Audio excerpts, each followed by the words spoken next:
So 12,000 രൂപ റേഞ്ചിലൊക്കെ നിങ്ങളൊരു best phones നോക്കുന്നുണ്ട്. ആ റേഞ്ചിലേക്ക് പുതിയൊരു റിയൽമി ഫോൺ കൂടെ വന്നിട്ടുണ്ട്, റിയൽമിയുടെ 12X 5G. അപ്പോൾ എന്തൊക്കെയാണ് ഈ ഒരു ഫോണിൻ്റെ ഓവറോൾ ആയിട്ടുള്ള സ്പെസിഫിക്കേഷൻസും പ്രൈസും ഫീച്ചേഴ്സും അങ്ങനെ എല്ലാ ഡീറ്റെയിൽസും ഒരു ഒറ്റ വീഡിയോ നോക്കാം. വീഡിയോ ഇഷ്ടപ്പെടുക ലൈക്ക് ചെയ്യുക, ചാനൽ ഇഷ്ടപ്പെടുക ചാനൽ സബ്സ്ക്രൈബ് ചെയ്യുക. അപ്പോൾ നേരെ വീഡിയോയിലോട്ട്. ഫസ്റ്റ് ഓഫ് ഓൾ ആയിട്ട് ഈ ഒരു ഫോണിൻ്റെ ബിൽഡ് ആൻഡ് ഡിസൈൻ നിങ്ങൾക്ക് ഇവിടെ കാണാം. അത്യാവശ്യം കാണാൻ നല്ല ലുക്കും നല്ല പ്രീമിയം ലുക്കുള്ള ഒരു ഡിസൈൻ തന്നെയാണ്. നമ്മൾ ഓൾറെഡി റിയൽമി ഫോണിലൊക്കെ കണ്ട് ഇപ്പം എല്ലാ റിയൽമി ഫോണിലും ഒരേ തരത്തിലുള്ളൊരു ക്യാമറ മൊഡ്യൂളും കാര്യങ്ങളൊക്കെ തന്നെയാണ് വരുന്നത്. അതും ഈ ഒരു ഫോണിലും സെയിം തന്നെയാണ്. സെൻട്രൽ അലൈൻ ആയിട്ടുള്ള ആ ഒരു സർക്കിൾ ക്യാമറ മൊഡ്യൂൾ തന്നെയാണ് ഈ ഒരു ഫോണിന് കൊടുത്തിട്ടുള്ളത്.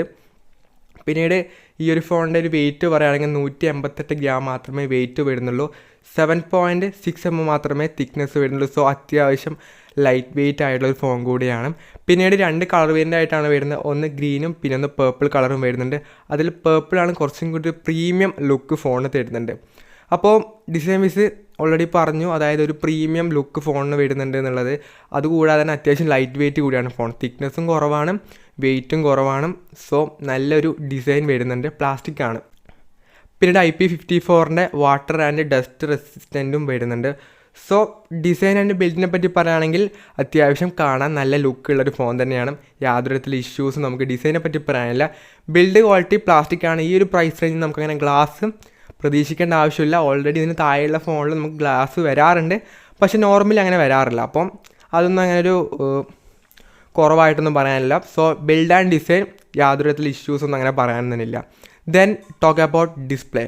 6.7 ഇഞ്ചിൻ്റെ ഒരു full HD IPS LCD display ആണ് കൊടുത്തിട്ടുള്ളത്. അതുപോലെ തന്നെ 120 Hz ഹൈ റിഫ്രഷ് റേറ്റും കൊടുത്തിട്ടുണ്ട്.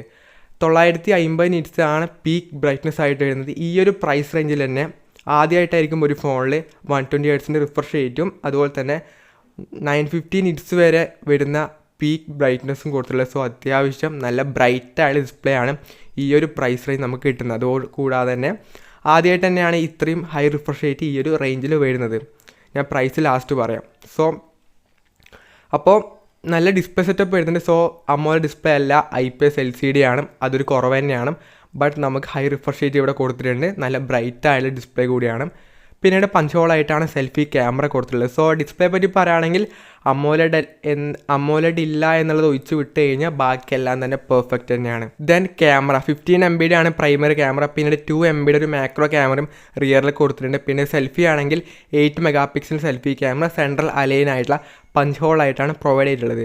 ദെൻ നമുക്ക് റിയർ ക്യാമറ ഉപയോഗിച്ചുകൊണ്ട് നമുക്ക് 1080p 13 FPS ഉള്ള വീഡിയോസ് മാത്രമേ ഷൂട്ട് ചെയ്യാൻ വേണ്ടി പറ്റുള്ളൂ.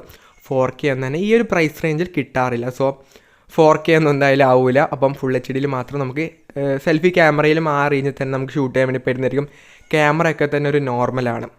നോർമൽ എന്ന് പറയുന്ന സെൽഫി പോലും നോർമൽ എല്ലാം ഒരു നോർമൽ സെറ്റപ്പിലാണ് ക്യാമറ കൊടുത്തിട്ടുള്ളത്. സോ ക്യാമറയ്ക്ക് അങ്ങനെ വലിയ ഫീച്ചേഴ്സോ കാര്യങ്ങളൊന്നും തന്നെ ക്യാമറയുടെ ഭാഗത്തൊന്നും ഈ ഒരു ഫോണിന് വരുന്നില്ല.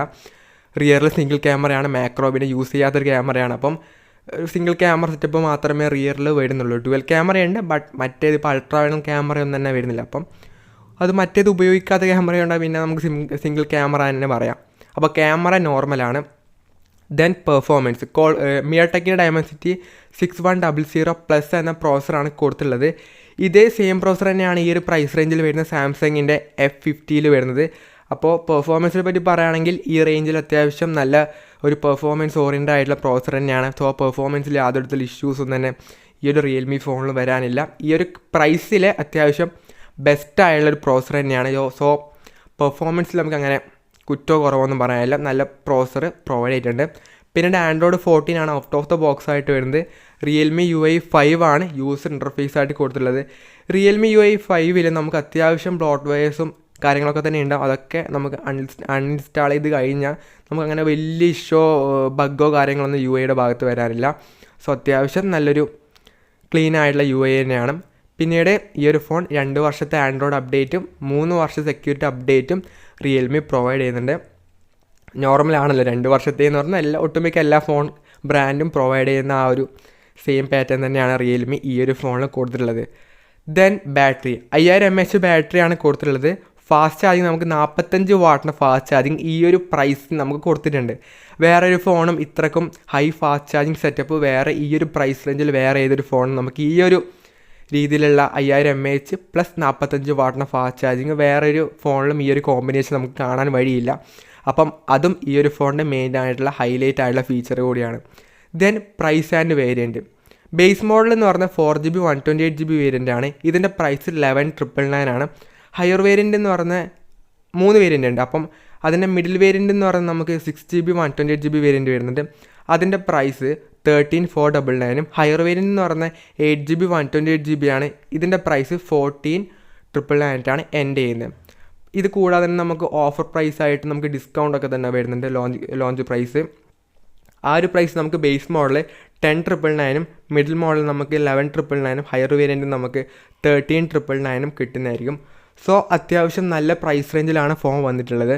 അപ്പോൾ ഓവറോളായിട്ട് പറയുകയാണെങ്കിൽ ബിൽഡ് ആൻഡ് ഡിസൈൻ കാണാൻ നല്ല രസമുണ്ട്. ഡിസൈൻ നമുക്ക് യാതൊരു തരത്തിലുള്ള കുറ്റോ കുറവോ ഒന്നും പറയാനില്ല.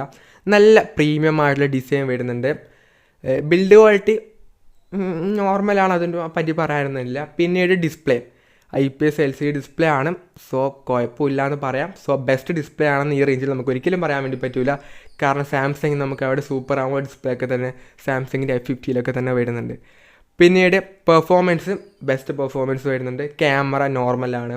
ബാറ്ററി ഫാസ്റ്റ് ചാർജിങ് വേറെ ലെവലാണ്. സോ ഓവറോളായിട്ട് പറയുകയാണെങ്കിൽ ഈ ഒരു റേഞ്ചിൽ 12,000 11,000 ഓഫർ പ്രൈസിലൊക്കെ 11,000 രൂപ കിട്ടുന്നുണ്ട്. ആ ഒരു പ്രൈസ് റേഞ്ചിൽ ഒരു വൺ ഓഫ് ദി ബെസ്റ്റ് ആയിട്ടുള്ള ഫോൺ തന്നെയാണ്. സോ അതിൽ യാതൊരു തരത്തിലുള്ള ഇഷ്യൂസും പറയാനില്ല. One of the best phone തന്നെയാണ്. അപ്പം ആ റേഞ്ചിലൊക്കെ തന്നെ ഫോൺസ് വാങ്ങാൻ ഉദ്ദേശിക്കുന്നുണ്ടെങ്കിൽ ഈ ഫോൺ കൂടി ആ റേഞ്ചിൽ കൂടി ഇൻക്ലൂഡ് ചെയ്യാം. ആ റേഞ്ചിലൊരു ബെസ്റ്റ് ഫോൺ തന്നെയാണ് റിയൽമിയുടെ 12X 5G എന്ന ഫോൺ. അപ്പോൾ റിവ്യൂസും കാര്യങ്ങളൊക്കെ നോക്കുക. എല്ലാ റിവ്യൂസും കാര്യങ്ങളൊക്കെ നോക്കിയിട്ട് മാത്രം പോയിട്ട് ഫോൺ വാങ്ങാം. അപ്പോൾ ഈ ഒരു വീഡിയോ യൂസ്ഫുൾ ആണെന്ന് പ്രതീക്ഷിക്കുന്നു. This is from Abhinav signing off. By.